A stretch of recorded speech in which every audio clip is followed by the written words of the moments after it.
I hope you remember this particular problem example we had solved earlier using the second order method, which was quite tedious if you remember, that we had to use these boundary conditions and also the continuity conditions at this point t. So now let's go ahead and solve this problem using the singularity function. This is the table which we just learned for the Machiavelli functions.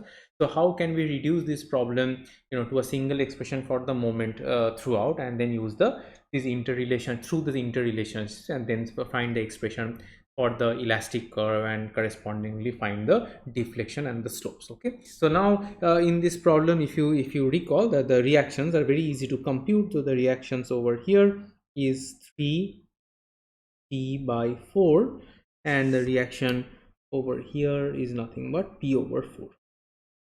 So all I'm trying to do first, right, is to express this entire beam, the moment in this entire beam, in terms of the Machiavelli functions or the singularity functions that are there using the interrelationships in this table.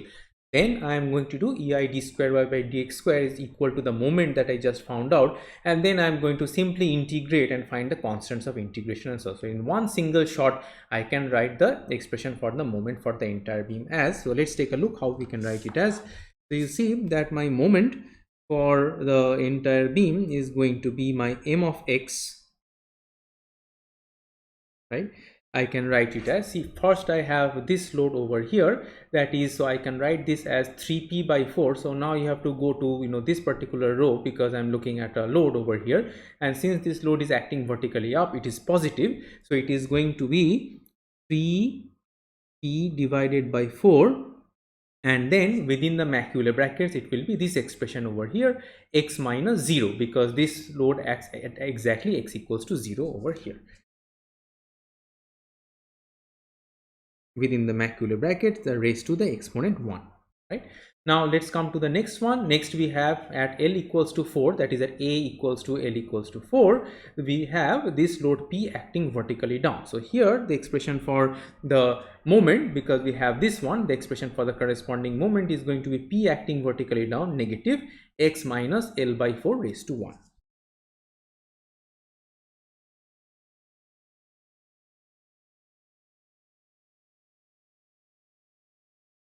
That's it. Why are we not including this particular load? You may ask that we wrote for this one and this one over here, because you see that there is no point within the beam where the x will be greater than this entire length L over here. So this expression, even if you write it, is always going to yield you 0, because x for any of these cases is always less than or equal to L, and we know for all of those cases when x is less than L that we have over here, the value of our singularity functions becomes equal to 0. Now you may wonder that, so are we actually accounting for the effect of this reaction even though we are not including it in our expression? Actually you are. All of these are related because of this load P. Since you have a roller support over here, as a result of that you are getting this reaction over here. So the effect of the things that you're not accounting for at the very end of the beam is already accounted when you're calculating the reactions and explain, depending upon the support conditions and the loading that you have over here. Okay, so now that you see, now that we have this expression for the the moment that we have over here, the expression, so now I have one single expression of the moment for the entire beam. So now I know that I have my relationship.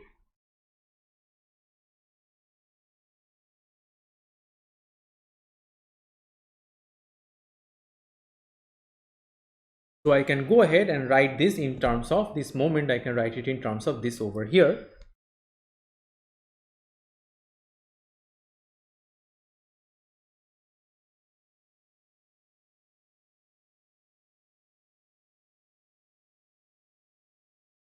So now that I have that, I can integrate once to get the slope, and I will introduce a constant of integration.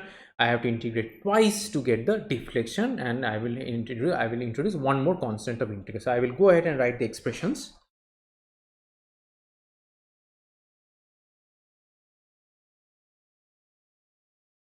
And also remember, when you write out these expressions, you have to use the rules of integration. So now this exponent is greater than 1, so the regular rules of integration follows, but still within the Machiavelli brackets.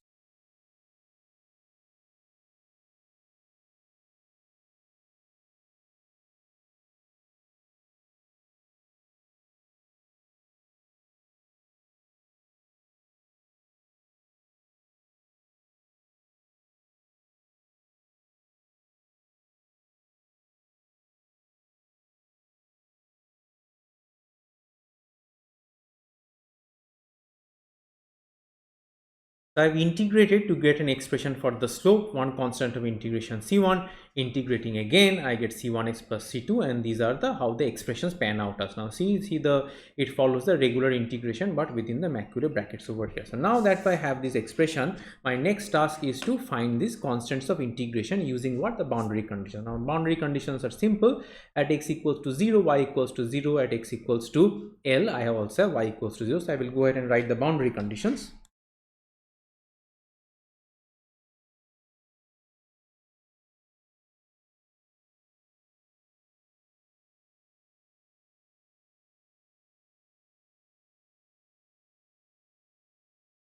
Now, if you substitute these boundary conditions into these expressions over here, so if you see, like if I substitute, say, the first expression into this one over here, let me write that explicitly so that you can help me calculate C2. So if I put y equals to 0 over here and x equals to 0 over here, let's see how it pans out. So you see, when you put x equals to 0 in this one, maybe I just go ahead and write it and then explain to you.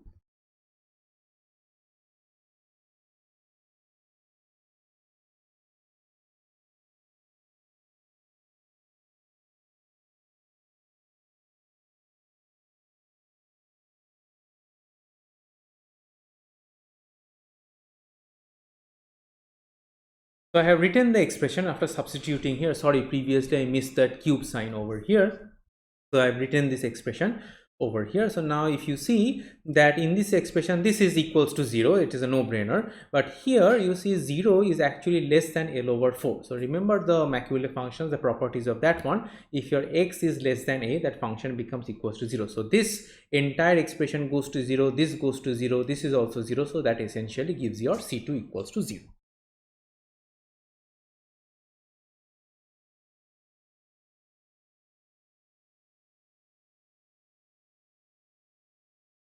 And similarly, if you use the second condition over here and say if you plug that back in over here, let's see what we get, and then also you will see some of the terms will go to 0. I'm just doing this a bit more elaborately because the first time we're dealing with problems with macula functions.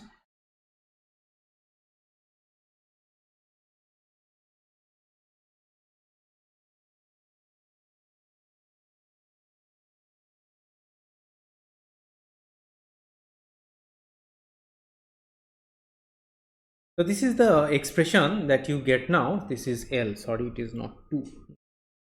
Correct that. So this is the expression that you get over here. So you see here in this case all these brackets are going to stay because L is greater than 0, so it boils down to the regular bracket cube, so L cube. So here L minus 4, L is greater than L over 4 over here, it also boils down to the regular bracket, that is 3L by 4 raised to cube. So now if you put this back, you can calculate the value of C1, which comes out as.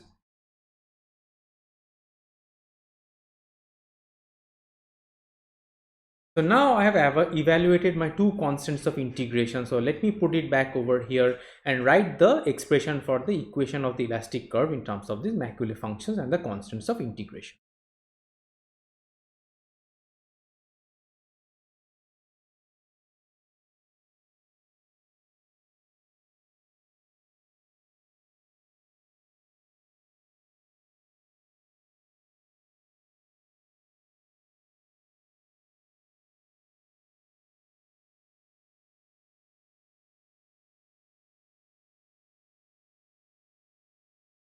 So this is the expression for my elastic curve that I have over here. So now remember, the problem asks you to find the slope and the deflection at D. To find the deflection at D, I simply have to go here and substitute x as equals to L by 4. Now when I substitute x equals to L over L divided by 4 over here, this one stays because L over 4 minus 0, so L over 4 is greater than 0, so it becomes L over 4 raised to cube, and this one vanishes because L over 4 minus L over 4 becomes equals to 0. So if you substitute y equals to L over 4 here, you can directly get the value of the deflection at D. So I'm just going to write the final expression that you get.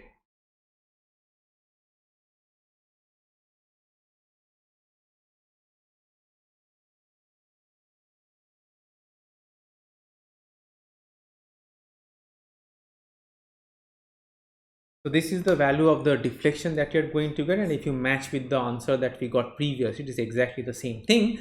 And also to get the slope over here, it is very simple. For the slope, you have to come back and substitute in this equation over here, of course, after incorporating the value of C1 as minus 7PL square by 128, and we again put x equals to L divided by 4. So this expression stays and this expression vanishes over here. So the value of the theta at D, that at D, what you're going to get is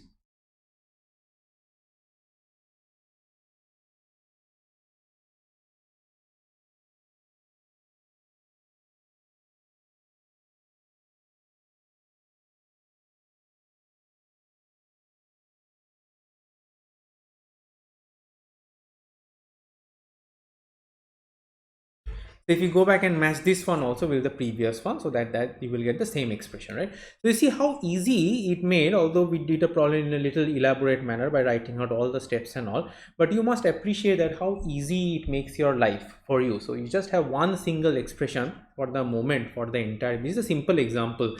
Next one, we'll look at a more complicated example in which you will be able to appreciate Macaulay functions or singularity functions even more. So the whole idea is to express all the loadings given in the beam in terms of these singularity functions, and that is in terms of the moment within the beam, one single expression.